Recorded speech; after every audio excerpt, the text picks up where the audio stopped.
Hi, wonderful ladies. Bit of a food for thought Thursday. Sorry, coming up unannounced. I was thinking of making an announcement, but then I thought, you know what, I'll just come in. And what I wanted to say is honestly, happy Thursday. Something that has been on my mind, especially in the last couple of days, and I thought I'll share with you. And that is the whole, I guess, reasoning why thriving is so important to me and why thriving and reminding people to thrive is so important to me. I got reminded about it yesterday, in particular, last night. Some of you may have seen my short video that I shared on the light show that I went to see with my daughter. It's called Echoes.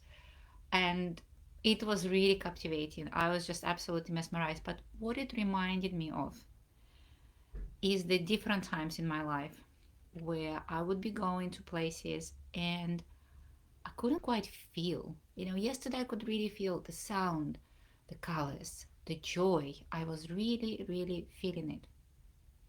Many, many times in the past, I would be potentially in a similar situation, but I couldn't quite feel the joy. And that's why returning to that state of feeling is so important for me, and supporting others in that is so important for me. Something that came up for me this morning as a metaphor was, and as a metaphor for surviving and thriving and the difference between them. And some of you might remember it. A few years ago, many years ago, I think, reading it before even I had children. Me and my husband had a laugh about it. There was an article on the internet about a diary of a cat versus diary of a dog. It's not about cats versus dogs, but there was, for example, a diary of a dog started with, I woke up in the morning, sun is shining, my favorite thing. My owner came in and gave me a pet, my favorite thing. And then it continues like that. I went for a walk, my favorite thing. So you get that, joyful, jumpy, excited dog. And then the cat diary starts with day 587 of captivity. My captors want to give me a pat. I don't like it. So, in a jokingly way, there was that contrast between the joy and kind of waking up and thinking, which is quite often, as I learned to see as a parent, as a grown up, is where survival sometimes comes. It's about what's happening to me rather than enjoying life. And what it reminds me of is that for quite a while, I even remember thinking it to myself, oh my God, I became a cat. Nothing against cats, but you know what I mean. I became the person who would be just, you know, and I was longing for that, the dog part of me, because I always used to be this, just feeling that joy, and I was missing it. And this is what it reminded me last night, that how much my life has changed in the past, especially 18 months, I would say. Because in the past 18 months, I have been continuously, proactively working on cultivating the joy to the point where now it's actually my natural state. And it's so important because the amount of energy you get by you, and you know yourself, the amount of energy you get from that joy is so palpable. What happened in those months and years when I wasn't feeling it? If I look back, stress happened. And a lot of you, I think, might relate to that. And the thing with stress is that when and energy levels drop.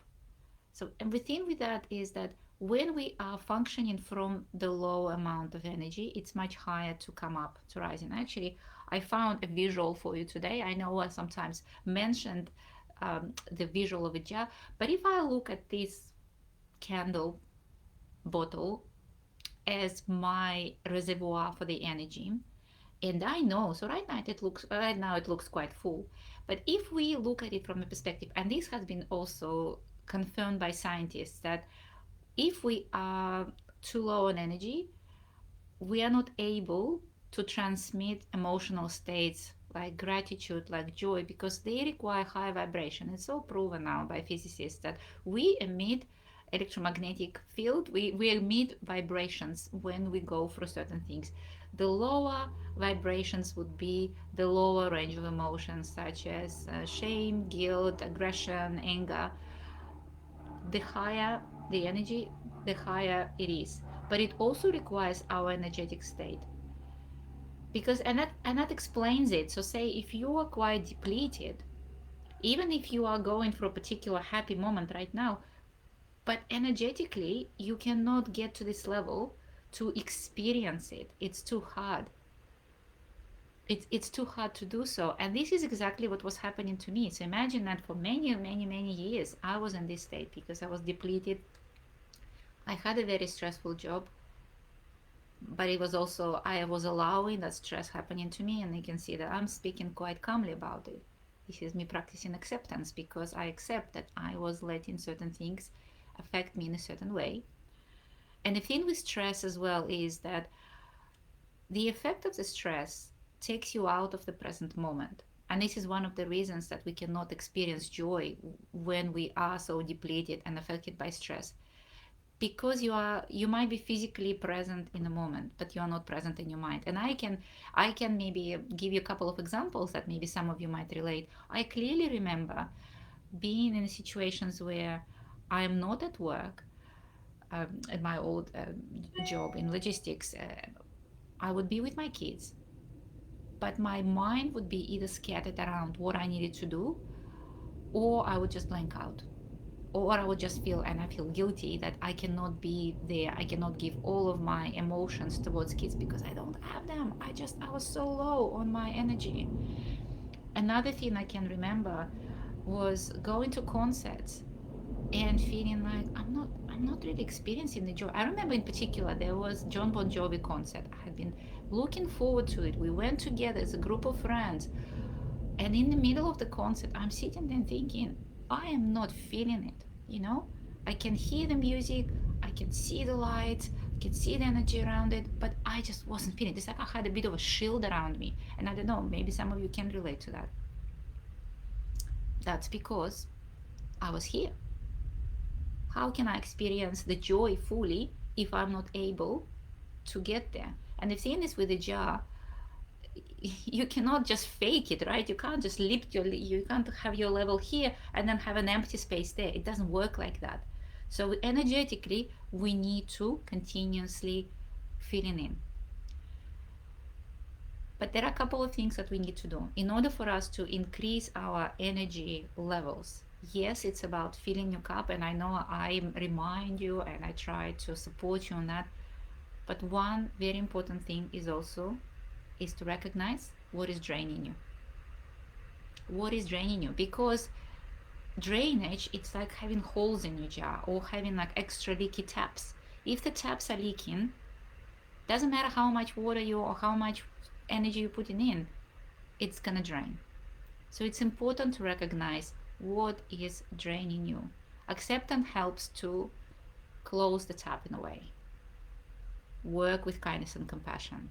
Sometimes it might be challenging to do that on your own, but I just would like to share that with you right now. So if at some point, if you can relate that perhaps right now there are certain situations that you are not feeling the levels of joy that you would like to, you're low on energy. And don't forget, feeling guilty about it only drains you further, because guilt is a very tricky emotion. It drains you. Any negative emotions, they drain you. So it's important to stop the leak, stop the guilt, in order for you to be able to build your resourcefulness a bit more. But great news is, as you can see, I am a great example of that. It's possible to reverse it. It's possible to go from numbness and insane adrenaline fatigue, even though it's not recognized fully by the doctors. It's possible to build yourself back up.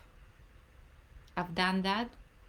I'm supporting others to do that, and I'm always here for you if you just even want to have a chat and see how we can maybe stop the drainage, so you can add your self-care on top without it draining out.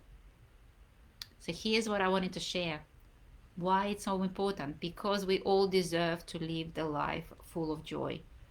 And as my last night adventure and overall the past 18 months prove it, it's just so good. It's so good to be in that state of my favorite thing again. I'm loving it. I'm loving it. And the best thing is that the more of the higher vibration things you feel, the more they lift you up.